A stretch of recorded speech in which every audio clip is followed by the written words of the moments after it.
They threw the veteran out before winter. But months later, the same people were pounding on his cave door during the deadliest blizzard the valley had ever seen. High in the Bitterroot Mountains of Montana, a brutal blizzard was swallowing everything in its path. Roads vanished. Houses disappeared under walls of snow. But inside a hidden cave carved into the mountain, a former soldier and his loyal German shepherd sat beside a steady fire.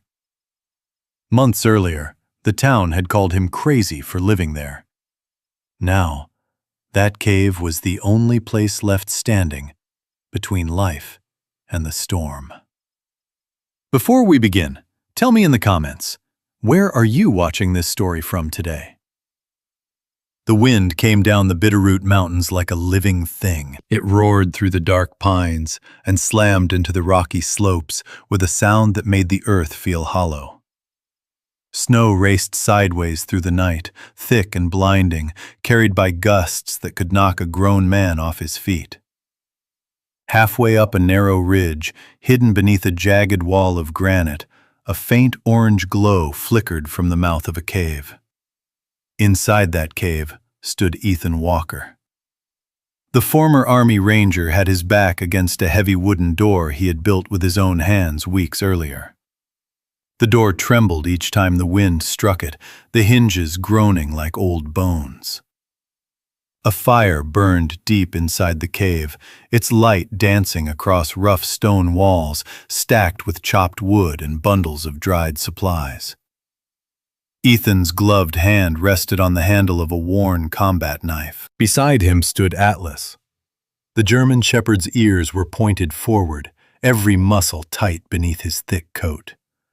His amber eyes stared at the door, unblinking, listening to something Ethan had only just begun to hear. At first, it was faint, almost lost in the howl of the storm. Then it came again. 3 heavy knocks. Ethan froze.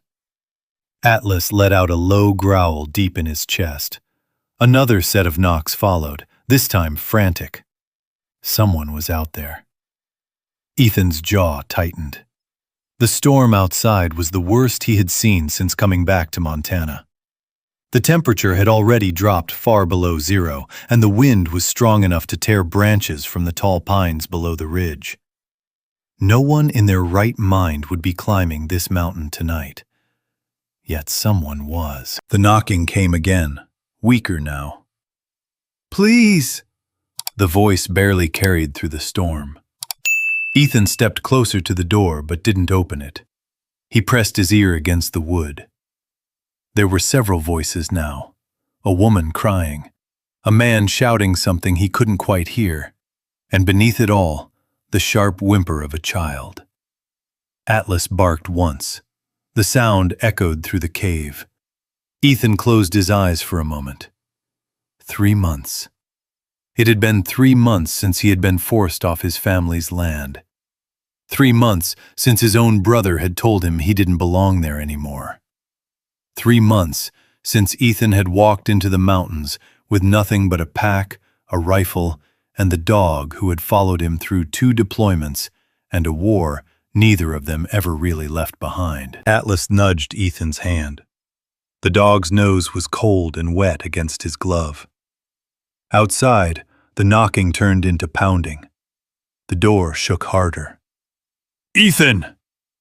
The voice was unmistakable. Ryan Walker. Ethan's eyes opened slowly. Of all the voices in the world that could have been outside that door tonight, his brother's was the last one he ever expected to hear. Atlas growled again. Ethan could picture it without even opening the door. Ryan standing out there in the storm. The same man who had watched him pack his gear and walk away from the farm their father had built with his own hands. The same man who had said the words Ethan still heard every night when sleep refused to come. "You don't belong here anymore."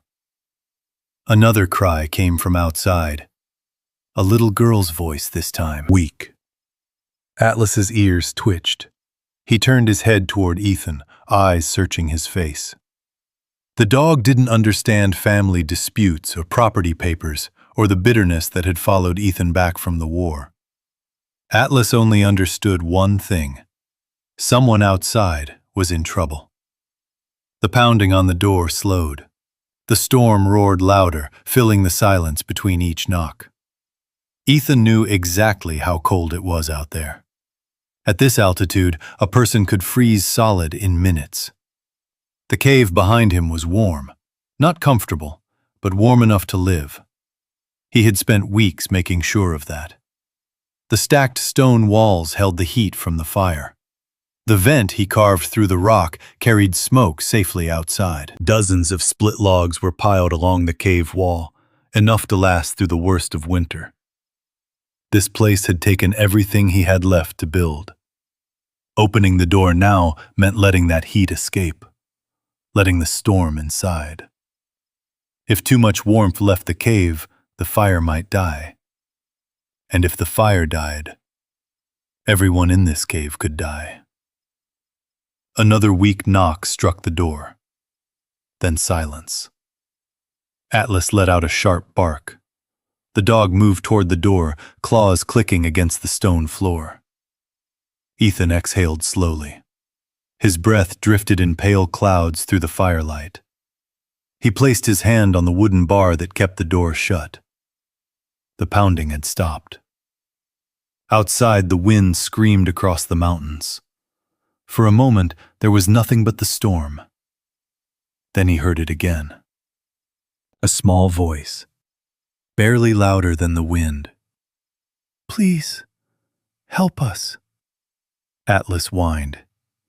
Ethan stared at the door. His brother was out there. The man who had taken the last thing Ethan had left after the war. And yet, there were others with him. A child, maybe more.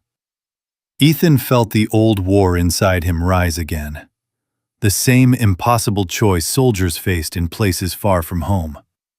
Protect your position or save the people outside it. Atlas stepped beside him. The dog looked up, waiting. Ethan's hand tightened around the wooden bar. The wind slammed against the cave. Snow rattled across the rock like thrown gravel. For a long moment, Ethan Walker didn't move. Then he slowly lifted the bar. The door creaked under the weight of the storm pressing against it. Cold air began to slip through the cracks. Atlas's ears shot forward. Ethan took one breath and pulled the door open. The blizzard exploded into the cave. Snow blasted through the doorway in a violent swirl, stinging Ethan's face like needles. The fire snapped and bent in the sudden wind. Atlas barked sharply, bracing himself as the storm tried to force its way inside. Shapes staggered through the white darkness. A man first, then another, 2 women, a child wrapped in a blanket. And behind them all, barely able to stand, came Ryan Walker. The door slammed shut again as Ethan shoved his shoulder against it. Atlas helped by pushing with his broad chest, the dog's claws scraping across stone until the heavy wooden bar dropped back into place. The wind was sealed out once more. For a moment, no one spoke. 6 figures stood trembling in the warm glow of the firelight, their coats crusted with ice, their faces red and raw from the cold. Snow melted off their boots and soaked the stone floor. Atlas moved immediately toward the smallest one, a little girl. She looked no older than 8. Her lips had turned pale blue. Without hesitation, the German shepherd lay beside her, pressing his thick body against her side. The girl's mother gasped softly, but the warmth of the dog's fur was already doing its work. Ethan didn't look at Ryan. Not yet. Instead, he grabbed an extra blanket from the supply pile and wrapped it around the girl. "Sit near the fire," he said quietly. The woman nodded gratefully, guiding the child closer to the flames. Ryan finally spoke. "I didn't think you'd open it. Ethan kept his eyes on the fire. Outside, the storm roared against the mountain, shaking the cave entrance with every violent gust. "You almost didn't make it," Ethan said. Ryan looked around the cave slowly. The stacked firewood, the shelves of dried food, the carved vent near the ceiling where smoke slipped quietly into the night.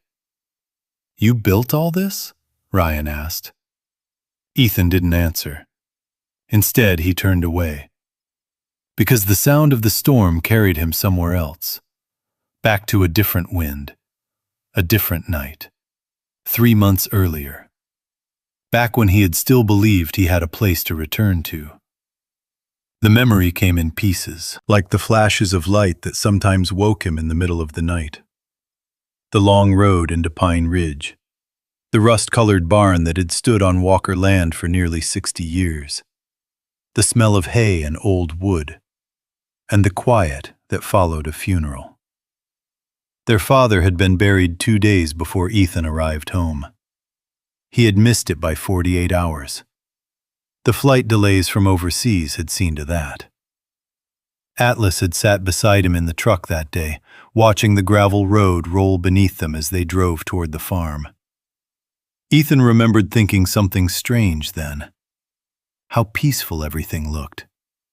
The mountains, the fields, the same land where he and Ryan had grown up chasing cattle and climbing trees. For a moment he believed nothing had really changed. Then he stepped inside the house and saw the papers on the kitchen table. Ryan had been waiting. The bank letters were spread out like evidence, debt notices, late payments, mortgage warnings. Ethan stood there in his dusty boots, still carrying the duffel bag he'd brought home from the war. "You're late," Ryan had said. Ethan didn't know what that meant at first, until Ryan pointed to the documents. "Farm's gone, Ethan." The words had landed heavier than any bullet he had heard overseas.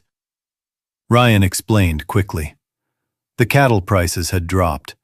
Their father had taken loans to keep the land running. When the old man got sick, the payments stopped. The bank was ready to take everything. Ryan had found a buyer for part of the land, enough to clear the debt. But the deal required quick signatures, and the property title had only one name left on it: Ryan's. Ethan stood in the kitchen for a long time. Atlas waited beside him. The dog sensed the tension but didn't move. Finally, Ethan asked one question. "What about the house?" Ryan looked tired, older than Ethan remembered. "It's part of the sale." Ethan's jaw tightened. "Our father built this place." Ryan rubbed his face. "And our father left us with $500,000 in debt." Silence filled the kitchen. Outside, wind moved through the tall grass behind the barn. Ethan looked around the house. Every wall carried memories. Every room held a piece of the life he had believed he could return to. But the war had taken too long, and the world had moved without him. Ryan finally said the words that broke what little hope remained.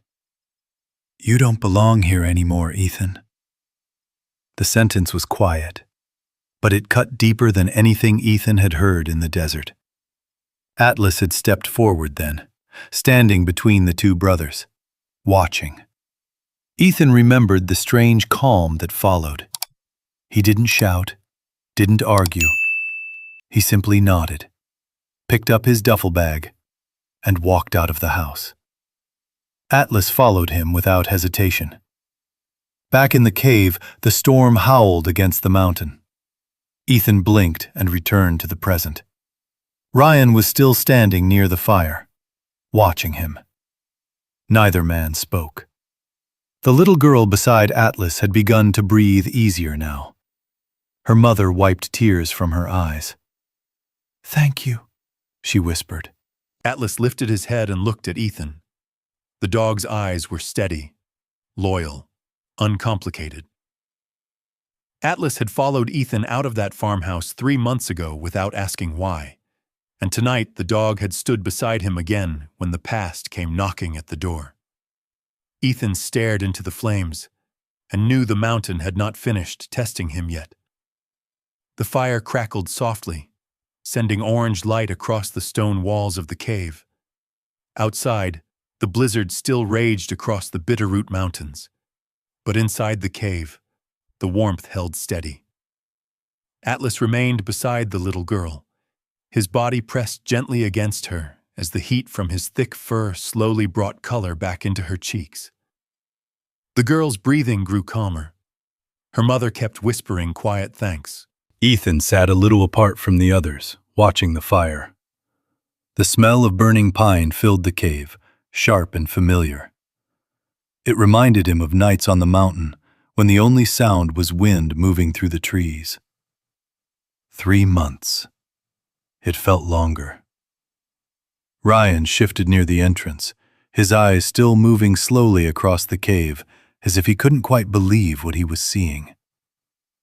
"You did all this yourself?" he asked again. Ethan didn't answer. The truth was complicated. Because this cave hadn't started as a plan, it had started as a road with nowhere left to go. The night Ethan left the Walker farm had been quiet. Too quiet. The gravel road stretched away into the dark hills while the farmhouse lights faded behind him. Atlas trotted beside the truck as Ethan loaded the last of his gear into the back. He hadn't taken much. A duffel bag, a few tools, his father's old rifle. Atlas jumped into the passenger seat without being told. The dog had already made his choice. Ethan drove until the farm disappeared behind the hills. Then he kept driving. The town of Pine Ridge slept under a cold autumn sky when they passed through. The gas station lights glowed empty on the edge of town, and a few trucks sat parked outside the diner where locals gathered every morning. No one saw him leave. Maybe that was for the best. Atlas sat quietly beside him, watching the road through the windshield. Every few miles, Ethan caught himself gripping the steering wheel too tightly. The silence of the night pressed in on him. And then it started. The sound. Not real, but real enough. The distant thumping of helicopter blades. The echo of gunfire somewhere beyond the hills. Ethan blinked hard. The road was empty. No helicopters. No gunfire. Just wind across the Montana plains. Atlas noticed. The dog leaned over and nudged Ethan's arm with his nose, grounding him. Ethan exhaled slowly. "Yeah," he murmured. "I know." It happened sometimes. The doctors had warned him. After 14 years in the Army Rangers, the mind didn't just turn war off like a switch. Certain sounds, certain smells, certain moments when the world went too quiet. They brought things back. Atlas had learned how to read those moments long before Ethan ever came home. The dog had been trained for patrol work overseas. But after one mission in a narrow valley where an ambush nearly wiped out their unit, Atlas had started doing something different. He stayed closer to Ethan, watching, listening. And when the memories started to creep in, Atlas would press against him just enough to remind him where he was. Not in the desert, not under fire, just here, just now. That night, the truck eventually ran out of paved road. The mountains rose dark ahead of them. Ethan stopped the engine. For a long time, he sat there in the quiet. The stars above Montana were brighter than anything he had seen overseas. Atlas jumped down from the truck and stretched his legs in the cool night air. Then the dog looked back toward Ethan, waiting. Ethan grabbed his pack. They left the truck there on the roadside. The trail into the Bitterroot forest started narrow and steep, winding between tall pines that whispered softly in the wind. The higher they climbed, the colder the air became, At first, Ethan thought he would only stay a night or two, clear his head, figure out what came next. But the mountain had other plans. The first few nights were rough. The ground was hard. Sleep came in broken pieces. Every snapping twig in the dark felt like a threat. Every distant sound turned into a memory of something worse. Atlas stayed awake most of those nights. The dog would patrol the small campsite, circling the fire, always returning to check on Ethan. On the fourth night, the food ran low. The water bottle was nearly empty. Ethan stood at the edge of a ridge, staring down at miles of forest stretching beneath him. For the first time since leaving the farm, doubt crept in. He had faced enemy fire. He had survived deserts and mountains in places where maps meant nothing. But this was different. This was home. And somehow he had lost it. Atlas walked up beside him. The dog studied Ethan's face for a moment.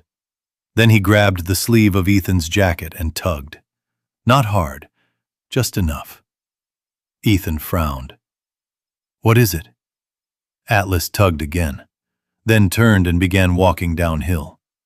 Reluctantly, Ethan followed. The trail twisted through thick trees before opening into a small valley hidden between two rocky ridges. There, in the shadow of the mountains, a thin stream cut through the earth. Clear water moved over smooth stones, catching the moonlight like silver. Animal tracks covered the muddy edges of the stream. Deer, elk, plenty of life. Atlas stood proudly at the water's edge, as if he had just solved a problem. Ethan knelt and scooped water into his hands. Cold, clean, real. For the first time since leaving the farm, he felt something close to relief. "Good work," he said quietly. Atlas wagged his tail once. They followed the stream deeper into the valley the next morning. That was when Atlas found the cave. At first, Ethan thought it was just another shadow in the rock wall. But Atlas stopped suddenly. His ears lifted. Then he barked. The sound echoed against the mountain. Ethan walked closer. A narrow opening stretched into the granite hillside, half hidden behind fallen brush and old pine branches. Cold air drifted out from the darkness inside. Atlas stepped forward without hesitation. Ethan followed. The cave was larger than he expected, dry, silent. The stone walls curved naturally, creating a space wide enough for shelter. But something about the place felt wrong. Near the back of the cave, Ethan noticed old ashes scattered across the floor, a rusted tin cup, and a broken lantern. Someone had been here before. And judging by the bones of an old campfire, they had stayed for a while.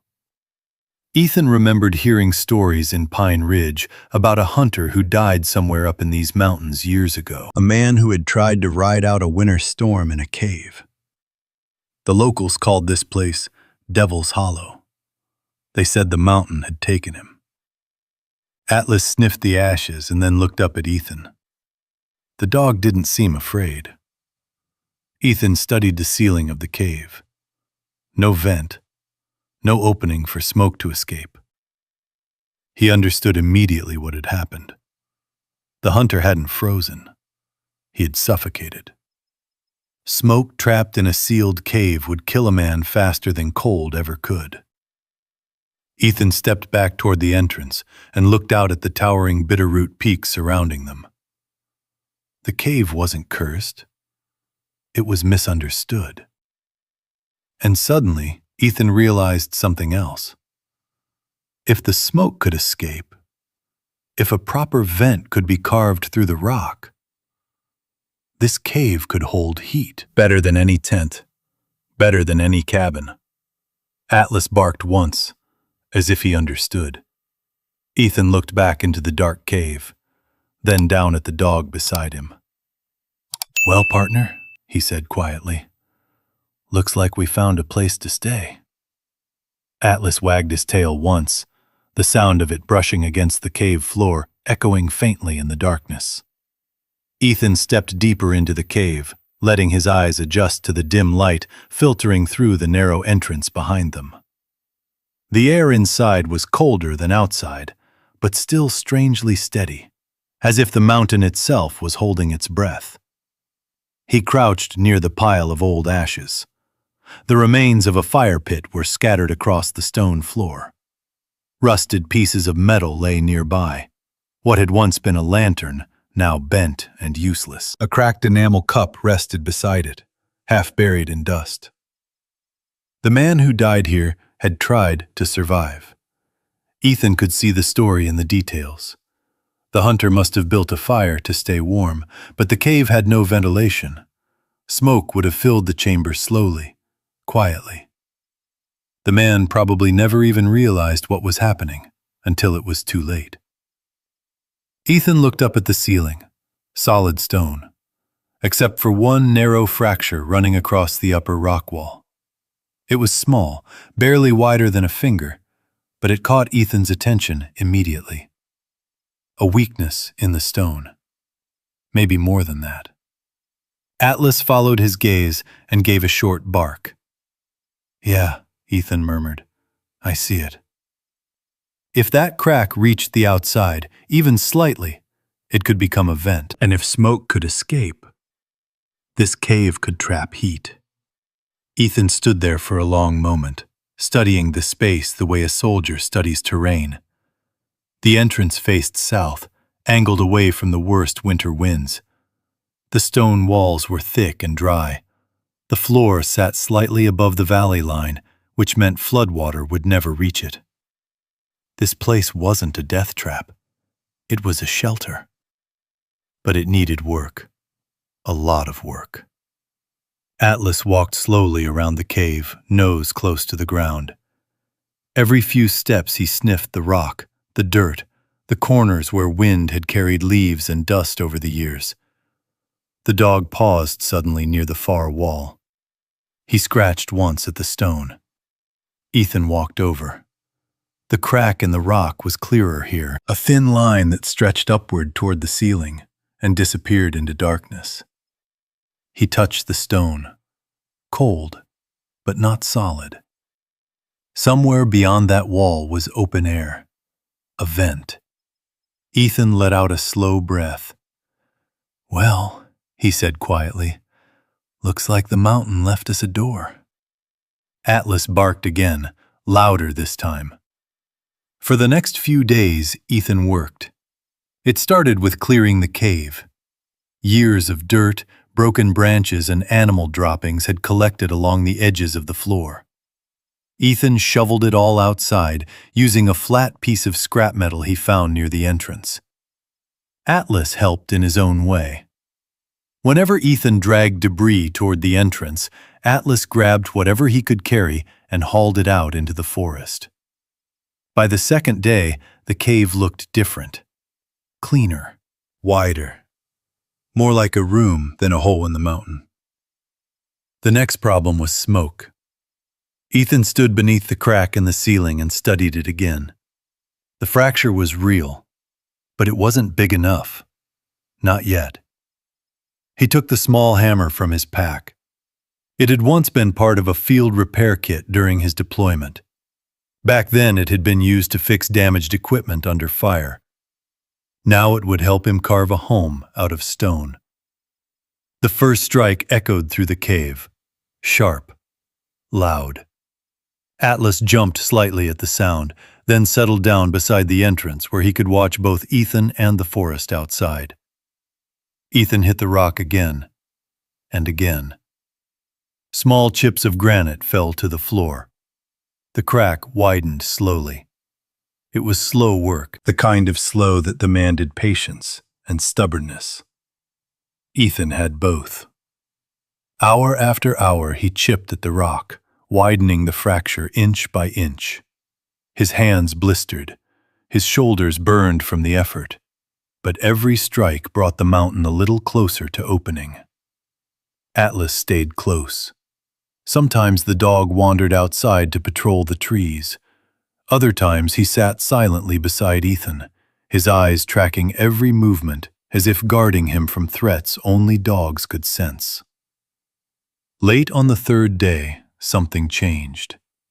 Ethan swung the hammer again. This time the sound was different. Hollow. He stopped. Atlas lifted his head. Ethan struck the rock once more. A small piece of stone broke free. A thin stream of cold air rushed down from the crack above. Fresh air. Atlas barked excitedly. Ethan leaned back and laughed for the first time since leaving the farm. "There we go," he said, breathing deeply. The vent was open. Not wide enough yet, but enough. Enough to let smoke escape. Enough to keep a fire alive without poisoning the air inside.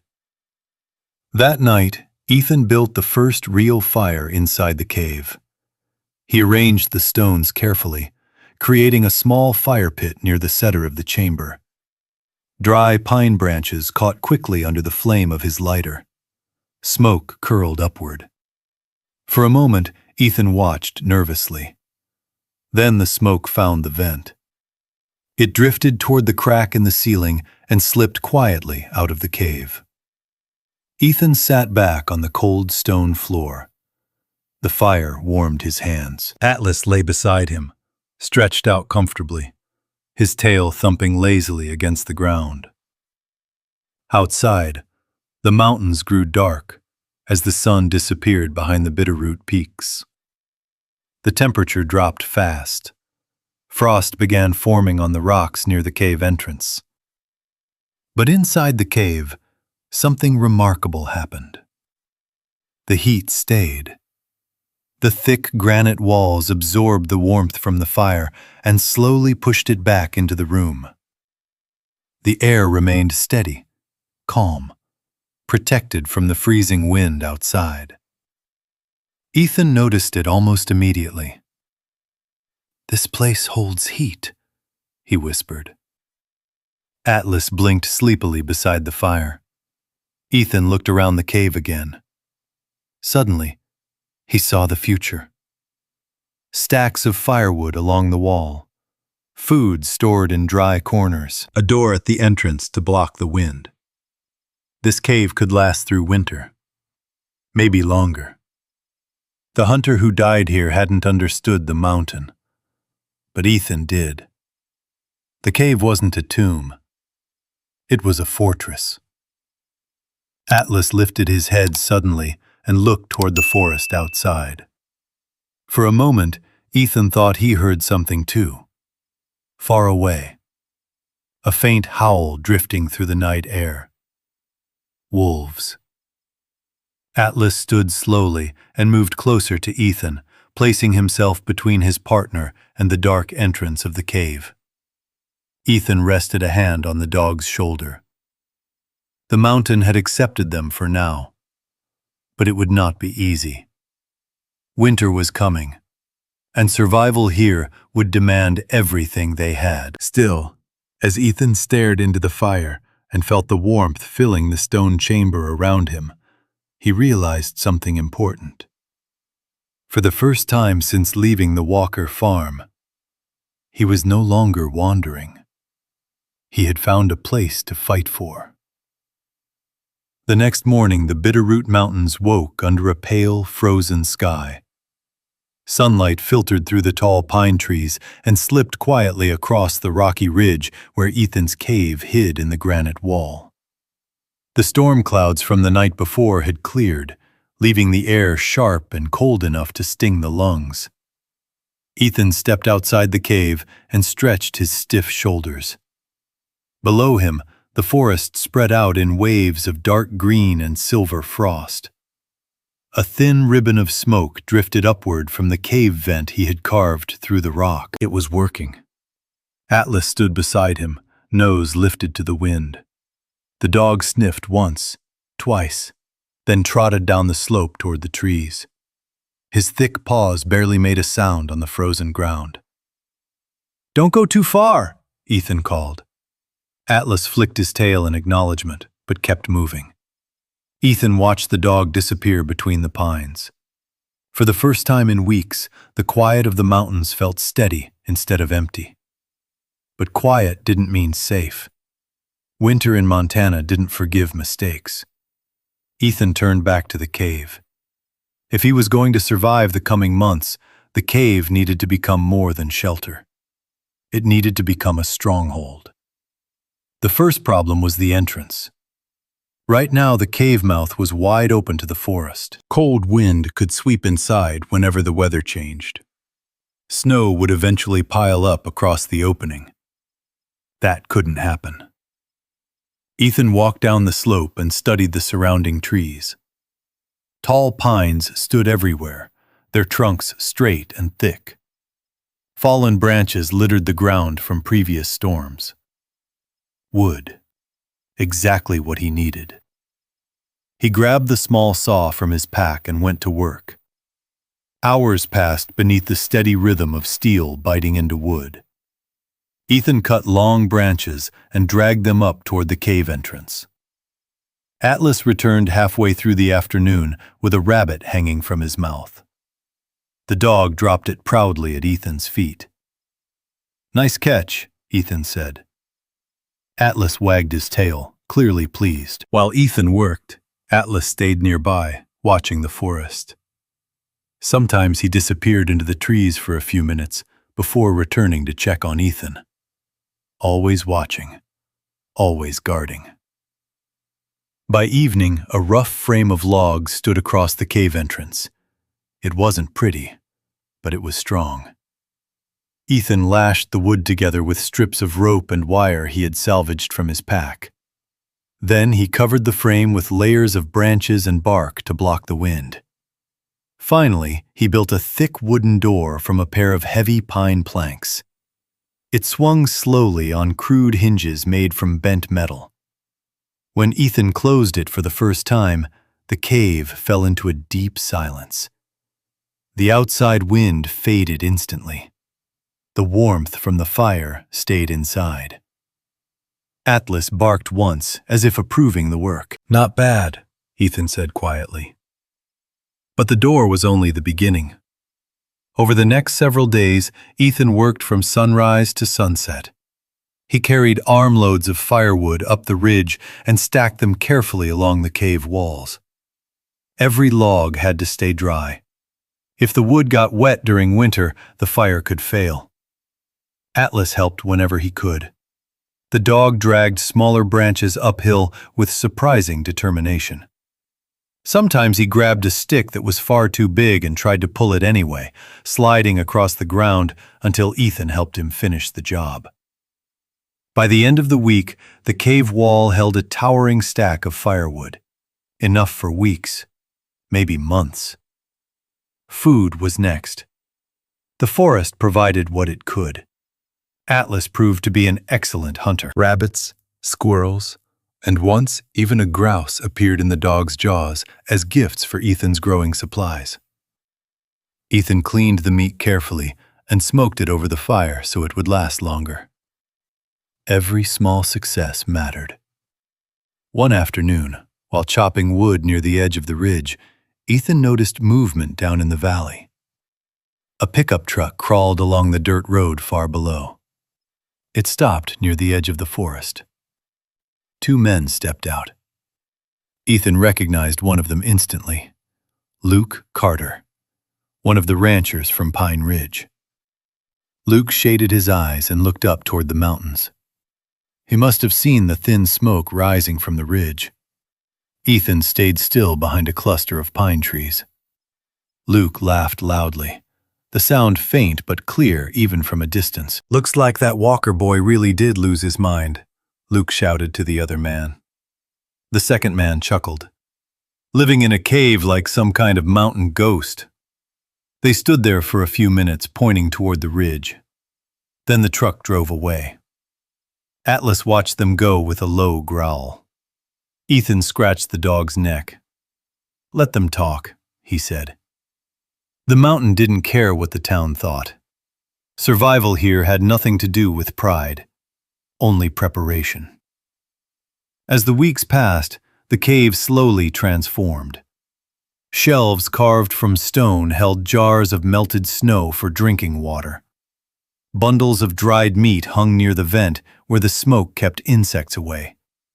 The fire pit burned every night, heating the stone walls until the cave held warmth long after the flames died down. Atlas claimed a place near the entrance, where he could watch the forest.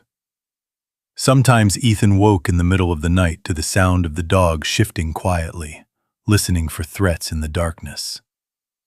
Other nights it was Ethan who woke first. The nightmares came often. Helicopters roaring overhead, shouts in a foreign language, the thunder of distant explosions. When those memories dragged him awake, Atlas was always there. The dog would walk over silently and press his head against Ethan's chest until the shaking stopped. No words, just presence. Out here on the mountain, that was enough. One evening, the first true snow of the season began to fall. Large white flakes drifted slowly through the trees. Atlas sat near the cave entrance, watching them with curiosity. Ethan stood beside him. The mountain looked peaceful, but Ethan knew better. This was only the beginning. He glanced at the stacked firewood, at the shelves of food, at the strong wooden door sealing the cave against the wind. They were ready, or at least as ready as two survivors could be. Atlas suddenly stiffened. His ears rose sharply. Ethan followed the dog's gaze toward the forest below. Something moved between the trees. A dark shape. Large. A wolf stepped into the open snow. Then another. Two of them. Atlas growled softly. The wolves stood still, watching the cave entrance from the shadows. Ethan slowly reached for the rifle leaning against the stone wall. The mountain had accepted them, but the wild still had its own rules, and survival here would always have a price. The wolves stood at the edge of the trees, their gray shapes nearly invisible against the falling snow. Atlas stepped forward, his body stiff, his deep chest rumbling with a warning growl. Ethan raised the rifle slowly. He didn't want to fire. Gunshots carried far in the mountains, and wasting ammunition was never wise. But the wolves had come closer than he liked. The two animals studied them quietly. Their yellow eyes glowed faintly in the fading light. One of them took a step forward. Atlas barked sharply. The wolf stopped. For several long seconds, the mountain held its breath. Then, as if deciding the cave and its defenders weren't worth the risk, the wolves turned and slipped silently back into the trees. Atlas kept watching long after they disappeared. Only when the forest grew still again did the dog relax. Ethan lowered the rifle. "Good call," he said quietly. Atlas wagged his tail once, but the dog didn't leave the entrance. That night the snow came harder. The wind pushed it sideways across the ridge, piling white drifts against the cave door. The temperature dropped quickly after sunset, turning the mountain into a frozen wilderness. Inside the cave, the fire burned steadily. The stone walls slowly gathered the warmth, radiating it back into the air. Ethan leaned back against the rock and closed his eyes for a moment. Days of work had exhausted him. Atlas lay stretched near the entrance, his ears twitching occasionally as the wind howled outside. For a while, everything felt steady. Then the rain started. It came suddenly. A cold mountain rain that soaked the snow and turned the world outside into a heavy, freezing mess. Ethan woke sometime later to a strange silence. The fire had changed. The warm crackling sound was gone. Only a faint orange glow remained in the ashes. Ethan sat up quickly. The temperature in the cave had dropped. The firewood beside the pit was damp. During the rainstorm earlier, Some of the wood stacked near the entrance must have absorbed moisture from the air. He grabbed a log and tossed it onto the fire. Nothing happened. The wood hissed weakly. Atlas lifted his head. The dog sensed the change immediately. Ethan knelt beside the fire pit. The glowing coals were fading, fast. A cold knot formed in his stomach. If the fire died completely, restarting it would be difficult. Very difficult. Most of the dry tinder had already been used over the past few days. Outside, the rain and snow would have soaked everything. He tried another piece of wood. Again, the same result. Wet. Useless. The glow of the coals shrank further. The cave felt colder by the minute. Atlas stood and walked over. The dog nudged Ethan's shoulder, sensing the tension. "It's all right," Ethan muttered, though he wasn't sure that was true. He leaned closer to the fire pit and blew gently across the coals. A faint spark flickered, then faded again. The cold crept deeper into the cave. Ethan's breath began to fog in the air. For a moment, something darker stirred inside his mind. A memory. Cold desert nights. The smell of smoke. The sudden chaos of gunfire erupting from the dark. His chest tightened. The cave seemed smaller. The shadows along the walls twisted into shapes that didn't belong there. Ethan shook his head hard. "Not now," he whispered. But the mind didn't always listen. The sound of the storm outside mixed with the echoes of old battles. For a moment, Ethan wasn't in Montana anymore. He was back in that valley overseas where the ambush had come without warning. Where fire and noise had filled the air and men had shouted in panic. His breathing grew faster. Atlas noticed immediately. The dog stepped forward and pressed his body firmly against Ethan's side. Warm, solid, real. Ethan placed a hand on Atlas's back. The steady rise and fall of the dog's breathing grounded him. The cave returned. The storm returned. The dying fire returned. Ethan forced himself to focus. Think. Solve the problem. The coals still held a little heat. Somewhere beneath the ashes, there had to be a spark. Atlas began pawing at the edge of the fire pit. At first, Ethan thought the dog was simply restless. But Atlas kept digging carefully through the gray ashes. Then he stopped. The dog stepped back and barked once. Ethan leaned forward. There. Buried beneath the ash. A tiny red glow. A single coal still alive. Ethan grabbed a handful of the driest pine needles he could find and placed them gently over the ember. He blew slowly. The red glow brightened. A small thread of smoke curled upward. Ethan blew again. The pine needles caught. A small flame flickered. Atlas barked excitedly. "Easy," Ethan said, carefully feeding thin pieces of dry bark into the growing flame. Within minutes, the fire came back to life. The flames rose stronger, licking at the fresh wood until it began to burn properly. Warmth slowly returned to the cave. Ethan leaned back, exhausted. Atlas sat beside him proudly.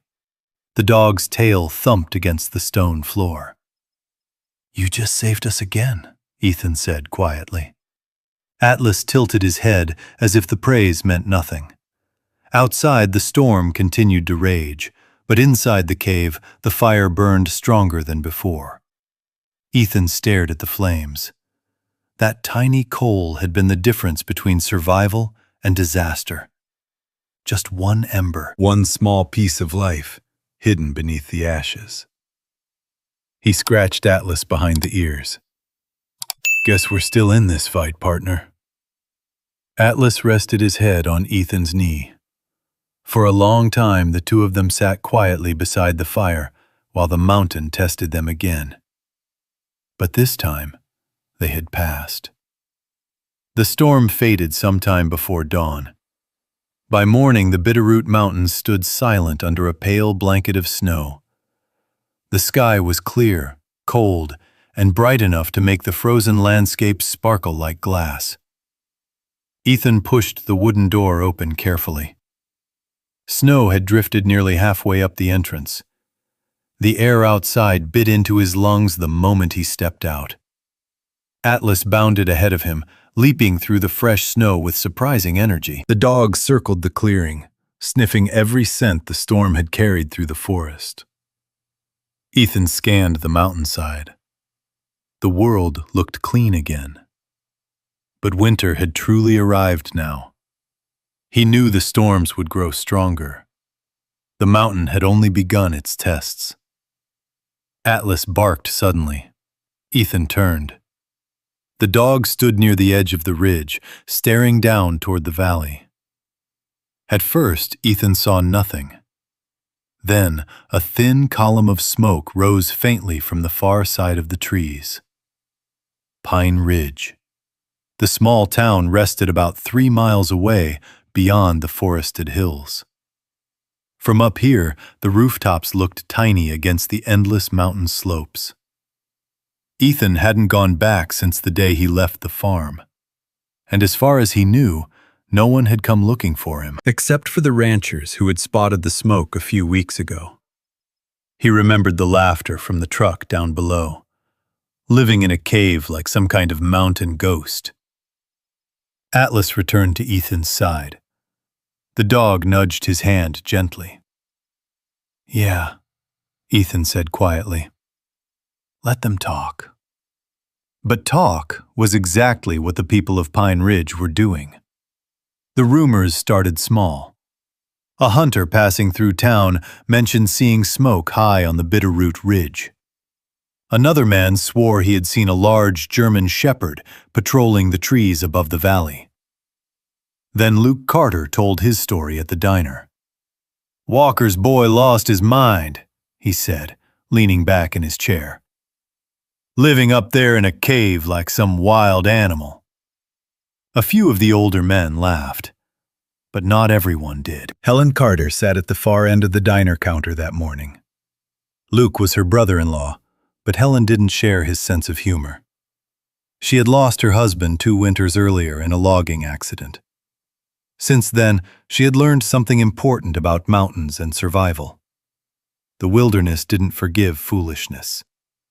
If Ethan Walker was really living up there, he either knew exactly what he was doing, or he was already dead. Helen stirred her coffee quietly. "What makes you think he's still alive?" she asked. Luke shrugged. Smoke looked fresh.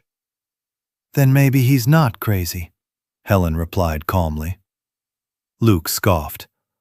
"Anyone who chooses to live in Devil's Hollow is crazy." At the mention of the cave name, a few men at the counter exchanged uneasy glances. Everyone in Pine Ridge knew the story. Years ago, a hunter named Otis Bell had tried to shelter in a cave during an early winter storm. They found his body weeks later, frozen and alone. After that, the locals started calling the place Devil's Hollow. No one camped there anymore. Helen finished her coffee and stood up. "Or maybe," she said quietly, "he figured something out the rest of us didn't." Luke rolled his eyes, but Helen didn't stay to argue. Outside the diner, her son Noah waited beside their truck. The boy was 12 years old and curious about everything. "You heard them talking about Ethan Walker again," Noah said as Helen climbed in. Helen nodded. "They say he's living in a cave." Noah's eyes widened. "Is that even possible?" Helen looked up at the mountains. The Bitterroot Ridge rose dark and silent beyond the town. "Only one way to find out," she said. Later that afternoon, Noah slipped away from the house with a small backpack. Helen didn't stop him. In truth, she suspected exactly where he was going. The boy followed an old logging trail that climbed slowly toward the ridge. Snow crunched beneath his boots as he hiked higher into the forest. He had grown up in Pine Ridge and knew the woods well, But the deeper mountain always felt different, quieter, older. After nearly an hour of climbing, he saw something unusual. Footprints. Large ones. Not human. Dog tracks. They led uphill through the snow. Noah followed them. Eventually, the trees thinned and the rocky slope appeared ahead. Then he saw the cave. Smoke drifted gently from a narrow crack above the entrance. Noah crouched behind a fallen tree and watched. A large German shepherd lay near the doorway, its thick coat shining in the cold sunlight. Atlas. The dog lifted his head immediately. Even from that distance, he sensed the boy's presence. Atlas stood slowly. Noah froze. The dog didn't bark. He simply watched. After a moment, a man stepped out of the cave. Ethan Walker. He looked thinner than Noah remembered from town, but his posture was straight and steady. Ethan noticed the boy almost instantly. Their eyes met across the clearing. For a second, neither of them moved. Then Atlas trotted forward. The dog stopped about 10 feet away from Noah. His ears were raised, but his tail wagged slowly. Noah swallowed nervously. Hi. Atlas glanced back toward Ethan. Ethan walked down the slope. "What are you doing up here, kid?" he asked calmly. Noah shifted awkwardly. I just wanted to see if the stories were true." Ethan studied the boy for a moment. "Which stories?" "That you're living in a cave?" Ethan glanced back toward the entrance. Then he nodded once. "Looks that way." Noah's eyes widened. "It's warm in there?" "Warm enough." The boy hesitated. "My mom said you probably know something the rest of the town doesn't." Ethan smiled faintly. "Your mom sounds smart." Atlas nudged Noah's hand curiously. The boy laughed nervously and scratched the dog behind the ears. "You're the biggest dog I've ever seen." Atlas wagged proudly. For a few minutes, they stood there quietly in the snow.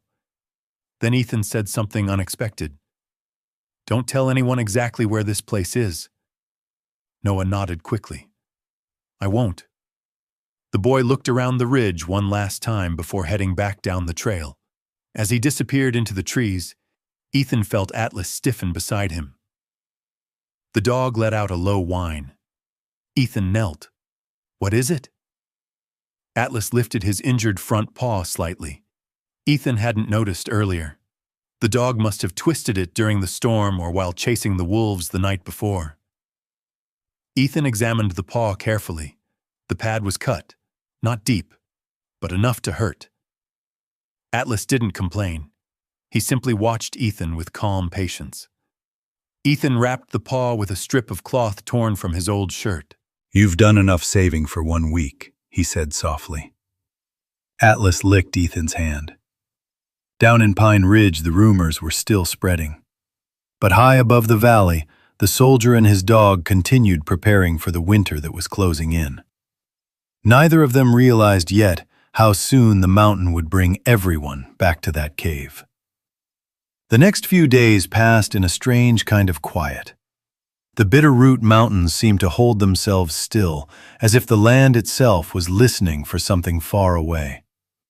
Ethan noticed it the first morning. The forest felt different. Normally, the mountain was full of small sounds, the chatter of birds, the rustle of squirrels, the distant creak of trees swaying in the wind. But now, there was almost nothing. Even the air seemed heavier. Atlas noticed it too.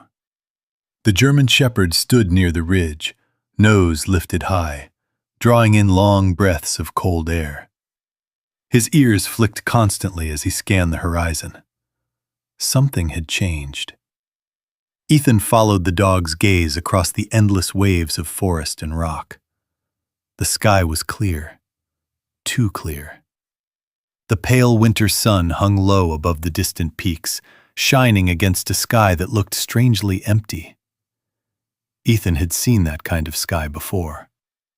Not in Montana, but in the mountains of Afghanistan during one brutal winter patrol. A calm sky, a quiet wind. And then, hours later, a storm so violent it swallowed entire valleys. He rubbed the back of his neck slowly. "Feels wrong, doesn't it?" he murmured. Atlas let out a soft whine. That afternoon, Ethan worked harder than usual. He cut more firewood than he thought he would need. Then he cut more. Atlas followed him through the forest, though the dog limped slightly on his injured paw. The cloth wrap Ethan had tied around it was already darkened from snow and dirt. Still, Atlas refused to stay behind. Every time Ethan stopped to lift another log, Atlas dragged smaller branches up the slope beside him. "Stubborn," Ethan muttered, though his voice carried a hint of pride. By evening, the firewood stack inside the cave had doubled. The shelves along the stone wall were packed with dried meat, smoked fish, and the last of the beans Ethan had carried from town months earlier. He filled every spare container with melted snow for drinking water. Atlas watched him quietly the entire time. The dog paced often, unable to settle. After sunset, the silence grew even deeper. No wind moved through the pines. No animals crossed the snowy forest floor. The mountains stood like frozen giants under the fading light. Ethan stepped outside once more before closing the cave door. The air felt thick, the kind of stillness that presses against the skin. Atlas stood beside him. The dog's ears were locked toward the north. Ethan followed the direction of the dog's stare. The horizon looked normal, but something about the clouds far away made his chest tighten. A thin gray line had formed along the distant peaks. At first it looked harmless, but Ethan knew better. That line was growing. He had seen storms build like that before. Slow, quiet, and then unstoppable. "All right," he said quietly. "Time to finish getting ready." They worked late into the night. Ethan reinforced the cave door with an extra wooden beam across the inside. If the wind pushed too hard against the entrance, the beam would keep the door from breaking inward. He cleared the ventilation shaft again, making sure nothing blocked the narrow opening that allowed smoke to escape. Finally, he checked the fire pit one last time. Dry wood, strong coals, good airflow. Everything ready. Atlas finally lay down near the entrance, though his eyes remained open. The dog didn't trust the mountain tonight. Neither did Ethan. Sometime around midnight, the wind returned. At first, it whispered through the forest like a distant breath. Then it grew stronger. The cave door creaked softly. Atlas stood immediately. His ears were forward, his muscles tense. Ethan sat up beside the fire. The wind grew louder. Snow began tapping against the wooden door. The mountain was waking. Ethan listened carefully. He could hear the storm building high above the ridges. The sound reminded him of something massive rolling through the sky. Atlas barked once. The dog moved closer to Ethan, his injured paw barely touching the ground. "You hear it too," Ethan said quietly. The storm came faster than expected. Within an hour, the wind roared through the mountains with terrifying force. Snow slammed against the cave walls like waves crashing against rock. The wooden door shuddered under the pressure. Inside the cave, the fire flickered wildly as cold air pushed through tiny cracks in the entrance. Ethan placed another log onto the flames. "Hold together," he murmured to the mountain itself.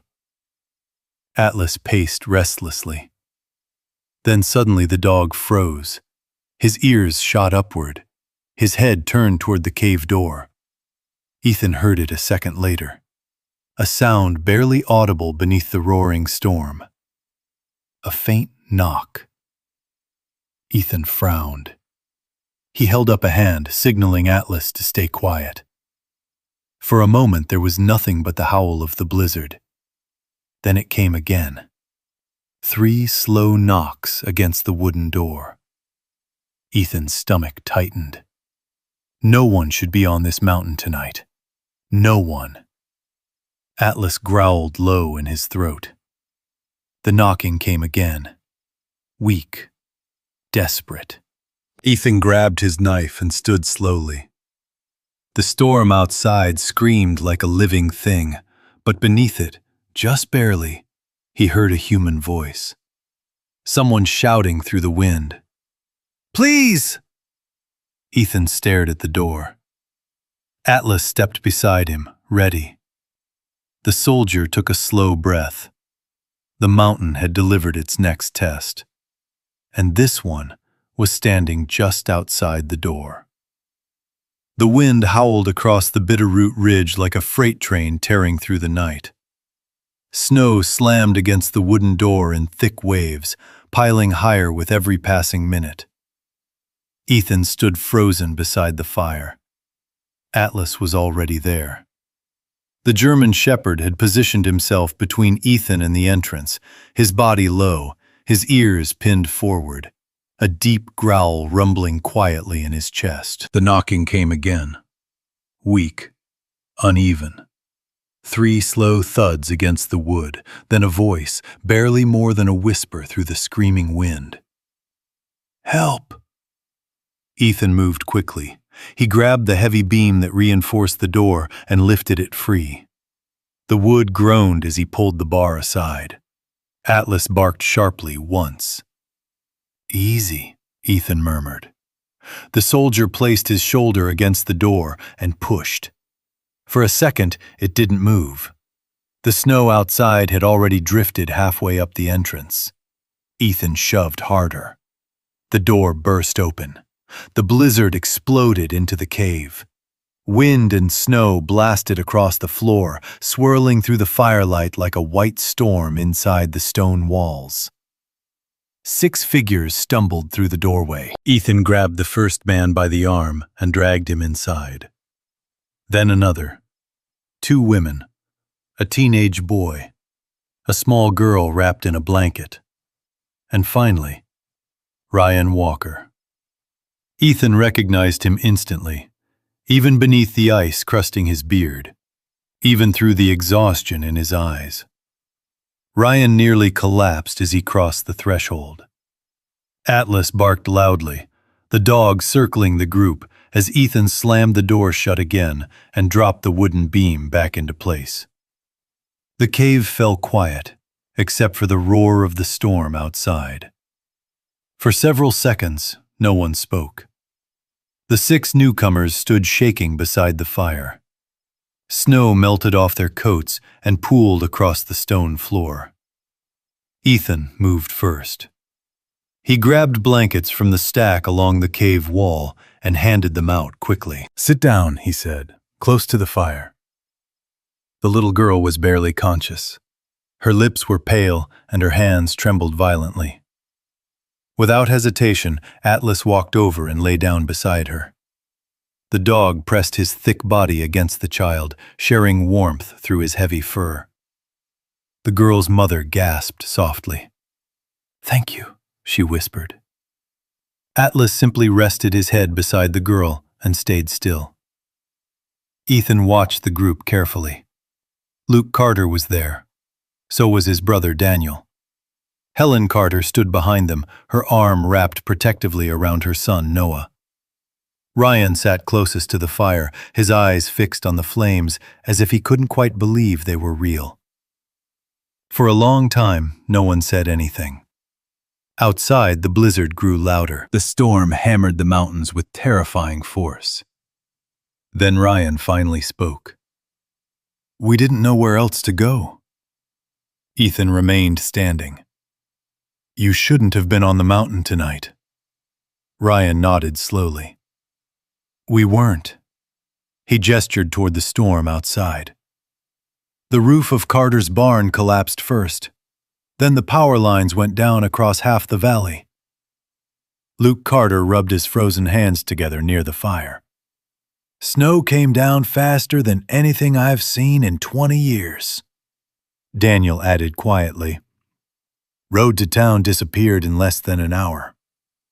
Ryan continued. We tried to reach the highway, but the drifts buried the trucks. Ethan glanced toward Helen. How did you find this place? Helen looked toward Noah. The boy shifted awkwardly. I told them, Noah admitted. Ryan gave a tired laugh. Kid said there was a cave up here with smoke coming out of the mountain. He shook his head. Didn't believe him at first. Ethan crouched beside the fire and added another log. The flames rose higher, warming the chamber. And now you do. Ryan looked around the cave slowly, at the stacked wood, at the shelves of food, at the steady heat trapped inside the stone walls. You built all this? Ethan nodded once. Had time. Luke Carter whistled softly. Hell of a setup. For a moment, the tension in the cave softened, but Ethan could still feel the weight of the past hanging between him and his brother. Ryan noticed it too. He stared into the flames, avoiding Ethan's eyes. Atlas shifted beside the little girl. The child had begun to breathe more steadily now, her small hands buried deep in the dog's thick fur. Helen watched the dog with quiet amazement. He's keeping her warm. Ethan nodded. That's Atlas. Ryan glanced down at the German shepherd. He's still with you, huh? Atlas lifted his head and looked directly at Ryan. The dog didn't growl, but he didn't look friendly either. Ryan looked away. The wind outside slammed against the cave again, shaking the wooden door violently. For a moment, everyone inside the cave fell silent. The storm was growing worse, much worse. Ethan stepped closer to the entrance and pressed his hand against the door. The wood vibrated under the pressure of the wind. He had seen storms like this before, and he knew what they could do. Behind him, Luke Carter spoke quietly. How long do you think it'll last? Ethan didn't answer immediately. He looked around the cave, at the people now depending on this shelter, at the supplies he had prepared for 2, now feeding 8. Finally, he said the truth. Long enough. Outside, the Bitterroot Mountains roared under the full force of the blizzard. And high on the ridge, inside the cave carved into the stone, the soldier and his dog had just become the last refuge for the entire valley. The wind battered the mountain without mercy. Snow slammed against the cave door in violent bursts, as if the storm itself were trying to tear its way inside. But the door held. Ethan stood beside it for a moment longer, listening. The sound of the storm told him everything he needed to know. This wasn't a passing squall. This was the kind of blizzard that rewrote the landscape. Roads buried, roofs crushed, people lost between one step and the next. He turned back toward the fire. 7 people now filled the cave. The warm glow of the flames reflected across tired faces, wet coats, and frozen boots slowly thawing against the stone floor. Atlas remained beside the little girl. Her name, Ethan had learned, was Emily Bennett. She was still weak from the cold, but her breathing had steadied. One small hand rested deep in the thick fur around Atlas's neck. The dog didn't move, not even when the fire popped loudly beside them. Atlas simply stayed there, a silent furnace of living warmth. Helen Carter knelt beside her daughter and wrapped another blanket around Emily's shoulders. She's warmer now, Helen whispered. Ethan nodded once. That dog saved more people than I have. Atlas flicked an ear but stayed still. Across the fire, Luke Carter and his brother Daniel had removed their heavy coats and were rubbing feeling back into their hands. Ryan sat apart from the others, not quite alone, but not comfortable either. The flickering firelight revealed the lines of exhaustion on his face. He looked older than Ethan remembered. Finally, Ryan spoke. "You planned for this." It wasn't really a question. Ryan gestured slowly around the cave. The wood, the food, the ventilation. Ethan shrugged slightly. "Mountain winners don't play games." Luke Carter shook his head in amazement. "Town's got houses, barns, generators, and half of them are probably buried already." He pointed at the cave walls. "But this place," Daniel finished the thought quietly. "This place is solid." Ethan didn't answer. Instead, he added another log to the fire. The flames rose higher, pushing back the creeping cold that still clung to the edges of the cave. For a while, the group settled into uneasy silence. Outside, the storm screamed like a wounded animal. Inside the cave, the fire crackled softly. The contrast made the shelter feel almost unreal. Eventually, Noah spoke. The boy sat near Atlas, watching the big dog with fascination. "You really built all this yourself?" Ethan nodded. "Mostly." Atlas thumped his tail once. Noah smiled. "Guess he helped." Ryan let out a tired breath. "You always were the stubborn one." Ethan glanced at him. "Had practice." The words weren't angry, but they carried the weight of things left unsaid. Ryan stared at the flames again. For several minutes, no one spoke. Then the little girl shifted. Emily blinked slowly, waking from the warmth. Atlas lifted his head immediately. The dog gave a soft, reassuring huff as she moved. Emily looked up at him with sleepy eyes. "Big dog," she murmured. Helen smiled gently. "That's Atlas." Emily wrapped her arms weakly around the dog's neck. Atlas accepted the hug without complaint. Ethan watched the moment quietly. Sometimes survival looked exactly like this. Not heroic, not dramatic. Just warmth shared between living things in a cold world. Ryan stood slowly. He walked toward the cave entrance and rested a hand against the heavy wooden door. The wind shook it violently. Ryan looked over his shoulder. "How long do you think we're stuck here?" Ethan considered the question. The mountain outside had gone completely white. Even if the storm stopped tomorrow, the drifts would make travel nearly impossible. 2 days, Ethan said. Maybe 3. Luke Carter frowned. That long? Ethan nodded. Snow's probably already buried the lower trails. Daniel exhaled slowly. Well, at least we made it here. Ryan didn't respond. Instead, he looked again at the shelves of supplies along the wall. He counted them silently. Ethan noticed, and he understood exactly what his brother was thinking. 7 extra mouths. Food that had been planned for 1 man and a dog. The math was simple. But Ethan didn't say anything. Ryan finally turned back toward him. You didn't have to open that door. The cave fell quiet. Even the crackle of the fire seemed to soften. Ethan held his brother's gaze. You would have done the same. Ryan shook his head slowly. I'm not sure I would have. Atlas suddenly lifted his head. The dog stared directly at Ryan. For a moment, the cave seemed to hold its breath again. Then Atlas placed his head back down beside Emily. The message was clear. Whatever had happened before this moment, tonight, everyone inside the cave belonged there. Ryan looked away. Outside, the blizzard raged harder than ever. Snow piled higher against the cave entrance. But inside the stone walls of the mountain, the fire burned steadily.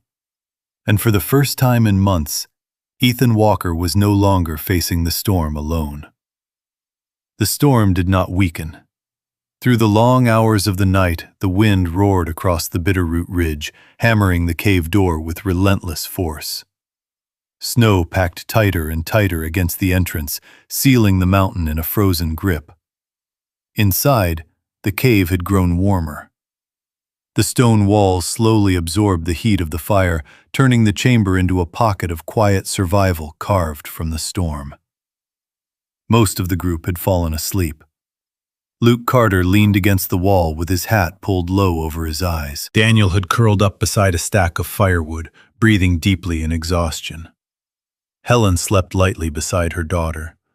Emily still lay against Atlas, her small arms wrapped around the dog's neck like a living pillow. The warmth from Atlas's thick fur had brought color back to the girl's cheeks. Atlas remained awake. The German shepherd's eyes moved constantly, tracking every shift of shadow across the cave. Guarding. Always guarding. Ethan sat near the fire with his back against the stone wall. Across from him, Ryan was still awake. Neither brother had spoken for nearly an hour. The fire cracked softly between them. Finally, Ryan cleared his throat. "You built this place better than most cabins in Pine Ridge." Ethan stared into the flames. "Had time to think." Ryan nodded slowly. "Dad used to say you were the stubborn one." A faint smile touched Ethan's mouth. "He used to say you were the smart one." Ryan looked down at his hands. "They say a lot of things about people after they're gone." The storm outside rattled the cave again. For a moment, the conversation faded into the sound of the wind. Then Ryan spoke again. "I lied to you." Ethan didn't move. "I know." Ryan looked up sharply. "You knew?" Ethan nodded slowly. "You don't sell half a ranch in 2 days unless you've already made up your mind." Ryan rubbed his face with both hands. The firelight revealed deep lines of guilt across his expression. "The bank was pressuring us," Ryan admitted, "but we weren't going to lose the whole place." He hesitated. "I could have held on to it a little longer." Ethan remained silent. Ryan continued. "I sold the south pasture because a developer offered quick cash." The words hung heavy in the warm air. "I told myself it was the smart move," Ryan said quietly. "Thought I could fix everything later." He stared into the fire. "But the moment you walked out of that house," Ryan's voice faltered, "I knew I'd made the worst mistake of my life." Across the cave, Atlas lifted his head slightly. The dog watched the two brothers carefully. Ethan finally spoke. "You made a choice." Ryan nodded. "And I've been living with it ever since." The storm howled louder outside. Snow scraped against the wooden door like claws across stone. Ryan looked around the cave slowly. "You survived out here." Ethan shrugged. "So did he." He nodded toward Atlas. Ryan studied the German shepherd. "That dog always did like you better." Atlas flicked an ear but didn't move. For a while, the two brothers sat in silence again. Then Ryan said something unexpected. "I tried to find you." Ethan's eyes lifted slightly. "After you left." Ryan leaned forward, resting his elbows on his knees. "I drove up these mountains 3 times looking for you." Ethan said nothing. "I figured if you were still alive, you'd head for the ridge. You always liked the high ground when we were kids." Ryan let out a bitter laugh. "Guess I just didn't look in the right place." The fire popped loudly. A spark floated upward and disappeared into the vent above. Ethan finally spoke. "You should have let the mountain keep its secrets." Ryan looked confused. "Why?" Ethan gestured around the cave. "Because the man who lived here before me died trying to survive in this hole." Ryan's eyes widened. "This cave?" Ethan nodded. No ventilation. No preparation. No second chances. Ryan glanced toward the ceiling where the narrow vent carried smoke quietly into the storm. You fixed that. Ethan shrugged. War teaches you to look for air where other people see stone. Across the cave, Emily stirred again. Atlas shifted slightly to keep her warm. Helen opened her eyes and watched the scene quietly. The glow of the fire reflected across her thoughtful face. She had been awake longer than either brother realized. You saved everyone tonight, she said softly. Ethan shook his head. The cave did. Helen looked around the shelter. No, she said gently. You built the cave. The words settled across the room like quiet truth. Ryan looked at his brother again. You could come home when the storm passes. Ethan didn't answer immediately. The idea hung in the air between them. The ranch, the land, the past. Finally, Ethan looked toward the cave entrance, toward the roaring storm beyond the wood and stone. This mountain saved all of us tonight, he said slowly. Ryan waited. Ethan scratched Atlas behind the ears. The dog leaned into his hand. But the mountain's not finished yet. Ryan frowned slightly. What do you mean? Ethan listened to the wind. The sound had changed. Somewhere far beyond the ridge, the storm was shifting again. Snow was falling heavier now. Much heavier.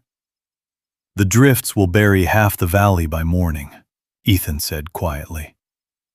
Ryan looked toward the door.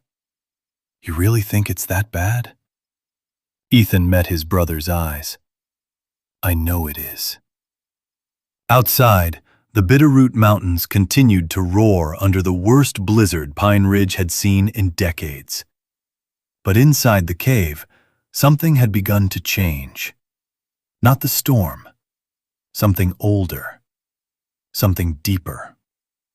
The firelight had finally revealed the truth that both brothers had been carrying since the day Ethan left the ranch.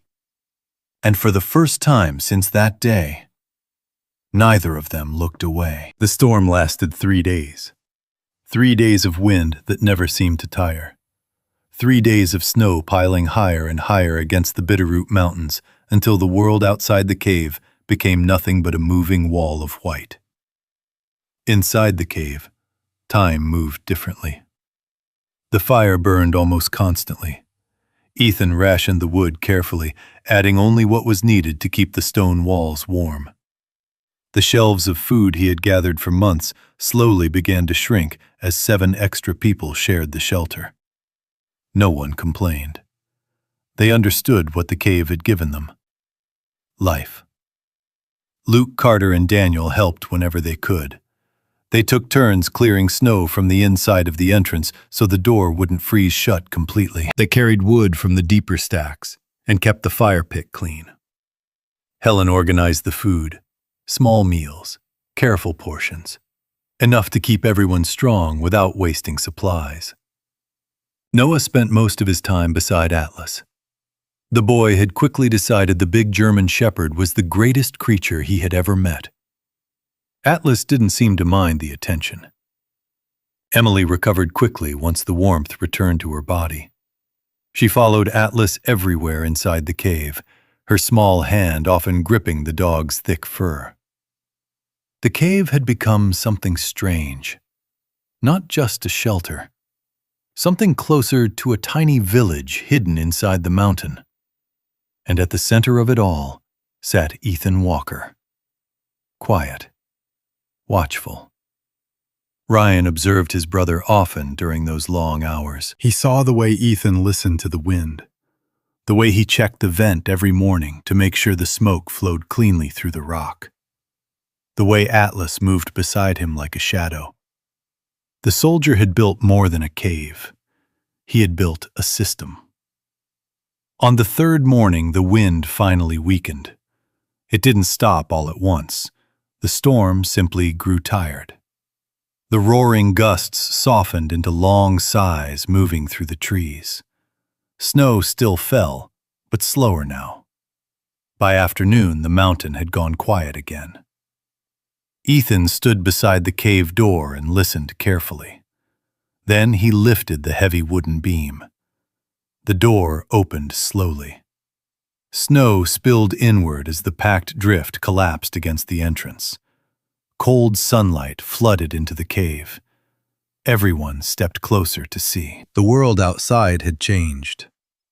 The forest was buried under towering white drifts. Many of the smaller trees had disappeared entirely beneath the snow. Far below, Pine Ridge was barely visible. Roofs stuck out from the drifts like small islands in a frozen sea. Luke Carter stared down the mountain. "Good Lord," Daniel whistled quietly. "That storm wiped out half the valley." Ryan stepped outside beside Ethan. The cold air hit his face, but he hardly noticed. He looked back at the cave, at the sturdy door, at the smoke drifting calmly through the narrow vent. Then he looked at his brother. "You saved us." Ethan shook his head. "The mountain gave us a place to stand." Ryan reached into his coat pocket.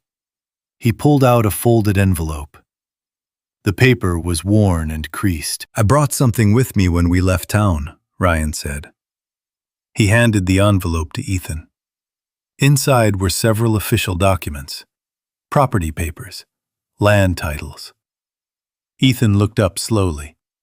Ryan nodded. "The developer deal is gone. I canceled it before the storm hit." Ethan stared at the papers. "You didn't have to do that." Ryan gave a tired smile. "I did." He glanced toward the cave, toward the people still standing inside. "Dad used to say this land wasn't just ours. He said it belonged to whoever protected it." Ryan gestured toward the cave walls. "You did that." Ethan didn't respond immediately. Atlas stepped outside and sat beside him, his thick tail sweeping slowly across the snow. The dog lifted his nose toward the cold mountain air. Free again. Behind them, Helen spoke quietly. "What happens now?" Ethan looked across the valley. The storm had left destruction everywhere. Homes buried, roads gone. People would need help rebuilding. He turned back toward the cave, toward the shelter that had protected them all. Finally, he spoke. "This place stays." Ryan frowned slightly. "You mean the cave?" Ethan nodded. "It saved lives." Luke Carter stepped forward. "You're thinking of keeping it as a shelter." Ethan nodded again. "The mountain isn't done with storms." Daniel crossed his arms thoughtfully. "Could build more vents like that one." Luke added, "Reinforce the entrance." Helen smiled faintly. "Teach people how to survive out here." Ethan looked down at Atlas. The dog met his eyes calmly. For the first time in many years, Ethan felt something unfamiliar settle inside his chest. Peace. Not the peace of silence, but the peace of purpose. Ryan placed a hand on his shoulder. "Guess Pine Ridge has a new landmark." Luke laughed softly. "What should we call it?" For a moment, no one answered. Then Noah spoke from the cave entrance. "The Soldier's Cave." Everyone looked at the boy. Noah shrugged. "He built it." Emily nodded enthusiastically. "And Atlas lives here." Atlas barked once as if approving the name.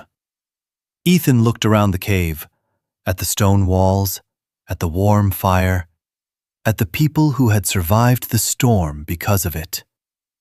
He realized something important. He had come to the mountains believing he had lost everything. But the mountain had given him something back. A place. A purpose. and a pack worth protecting. Atlas sat beside him at the cave entrance, ears lifted toward the wind that moved gently through the silent Bitterroot peaks. For the rest of Pine Ridge, the cave would always be remembered as the place that saved the valley. But for Ethan Walker and the loyal dog who never left his side, it would always be the place where the soldier finally came home. And sometimes that's what survival really looks like. Not medals, not headlines. Just a man, a loyal dog, a fire that refuses to die, and the quiet decision to open the door when someone is knocking in the storm. If this story moved you even a little, I'd love to hear from you. Try something simple.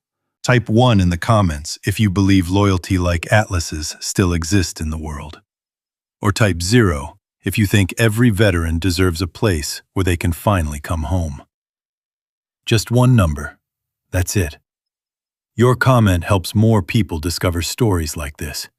And if you enjoy these kinds of powerful stories about courage, survival, and the incredible bond between veterans and their dogs, make sure you subscribe to the channel, because the next story is already waiting. Another mountain, another storm, another loyal dog who refuses to leave his partner behind. And I promise you, the next one might be even more unforgettable.